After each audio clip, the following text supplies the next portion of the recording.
E aí, rapaziada, tudo certo? Aqui quem fala é o Gabriel, João Vitor, Leonardo.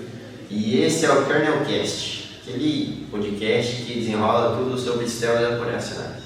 exatamente. Além disso, esse é o tema de hoje. A gente pode começar falando sobre o que é um sistema operacional, né? Ele seria como se fosse a ponte, né? Ele é um intermediário entre o hardware e o usuário, né? Quando você abre um aplicativo ali no seu celular, é ele que cuida de tudo para acontecer, né? Para funcionar o aplicativo. Exatamente. Tanto em celular quanto em computador, qualquer dispositivo que usa sistema operacional. A gente vem praticamente todo dispositivo que a gente carrega, por exemplo, o celular no bolso precisa de um sistema operacional. A câmera que está gravando nós aí precisa de um sistema operacional.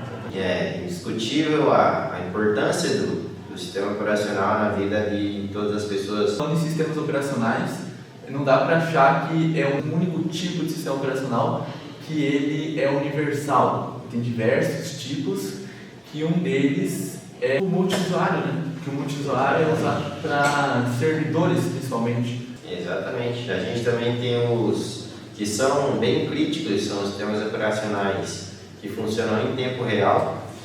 Eles são bastante usados em aviões, em máquinas hospitalares, e o conceito dele basicamente é ser um sistema simples, mas ele precisa ser bem funcional, então ele não pode cometer nenhum erro.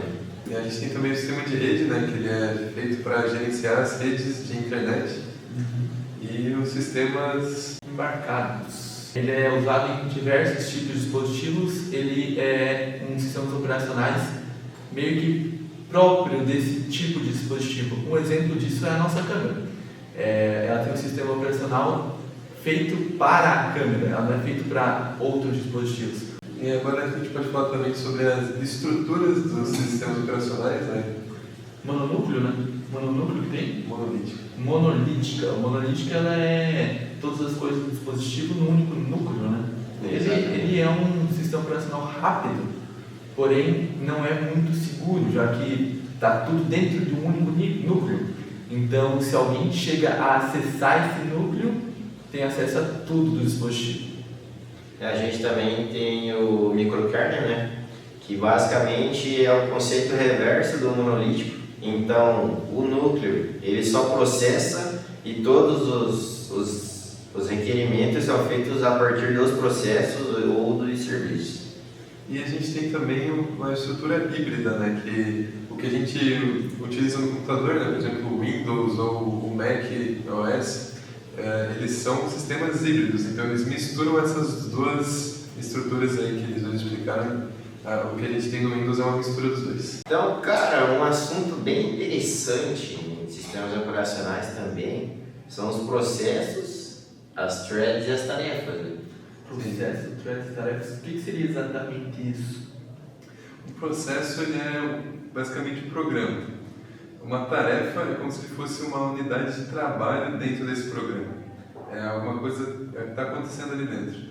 E uma thread ele é uma linha de execução separada. Né? Quando um negócio é separado em threads, quer dizer que ele consegue fazer mais de uma coisa ao mesmo tempo. Não é tudo executado no mesmo bloco, tem que esperar um para acontecer o outro. Eles acontecem simultaneamente, isso são as threads. Então, vamos dar um exemplo do navegador. As abas, né? As guias, seriam tipo os processos. Isso aí. É como se cada aba fosse um processo. Aí dentro da aba a gente tem as threads, né? Que seriam cada coisa acontecendo, né? Tá carregando as imagens, carregando o texto, tudo mais. Interessante. Tem os estados das tarefas, né? Pois é, a gente tem 5 estados. A gente tem novo, pronto, esperando, executando e terminado. Né? Um exemplo que a gente pode citar disso simbólico, né? Uma analogia. Né? Uma analogia perfeita seria, por exemplo, numa fila de um restaurante. O novo seria o entrar na fila, vamos dizer. O pronto seria você pegar a sua bandeja. Aí o executando seria basicamente você se servindo. Aí vamos dizer que deu uma parada na fila, troca de comida. Aí ali é o esperando, ou também seria o bloqueado.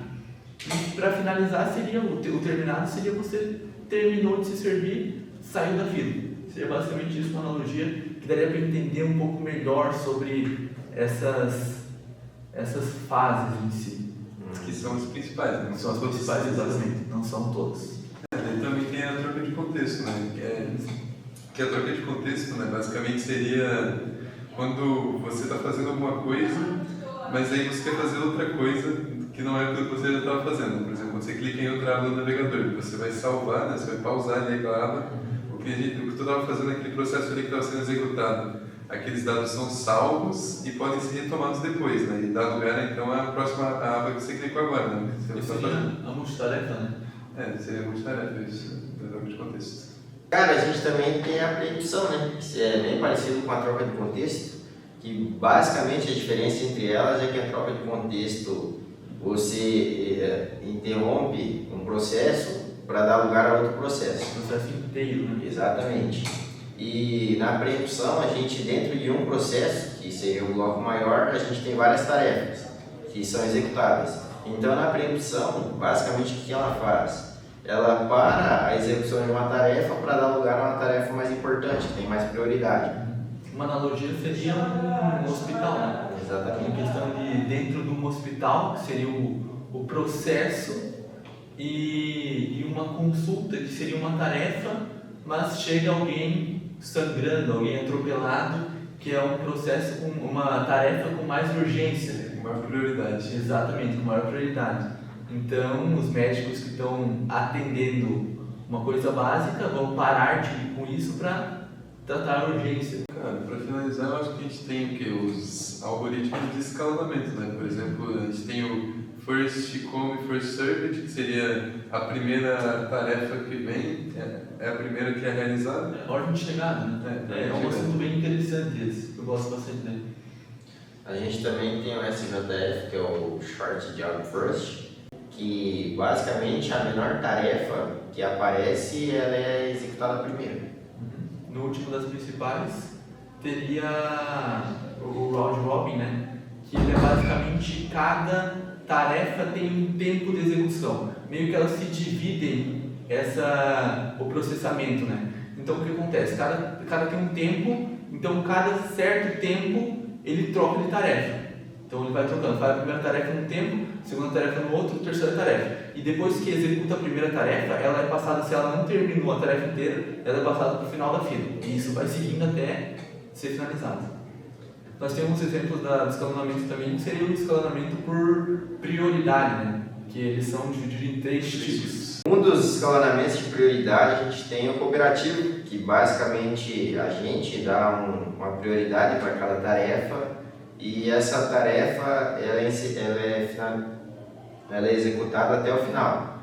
Então, se entra uma tarefa mais importante na fila, ele vai ser executado depois que essa tarefa ser finalizada. Exatamente. A diferença da preemptiva. A preemptiva, como ela funciona? Ela inicia a tarefa com mais prioridade, no caso, o primeiro que iniciar vai ser normalmente a primeira que for iniciada vai iniciar ali. Daí, se no meio dessa tarefa entrar outra com mais prioridade, ele pausa essa tarefa. Em vez da cooperativa que ele continua a tarefa até o final, essa que ele pausa e dá preferência para com mais prioridade. O problema dessa é que causa envelhecimento. O ciclo morre, tem ciclo que ele nunca vai ser executado, porque sempre vai vir com mais prioridade. Exatamente. É aí que entra o escalonamento por prioridade dinâmico, que para resolver esse problema que esses dois têm, né, que seria ele vai repetindo os que têm mais prioridade, dessa forma alguns processos vão ficar ali para sempre, né? Basicamente, sempre que vai passando ali os ciclos das execuções, aquelas tarefas com a prioridade menor, elas vão ganhando mais prioridade, né? Conforme elas vão passando o tempo dela, para daí uma hora chegar na prioridade que está para ser executada, né? Para elas não ficarem ali sobrando. E acho que a gente vai ficando por aqui. Isso aí, o podcast acabou. Um abraço para todo mundo, obrigado por assistir e até mais. Valeu!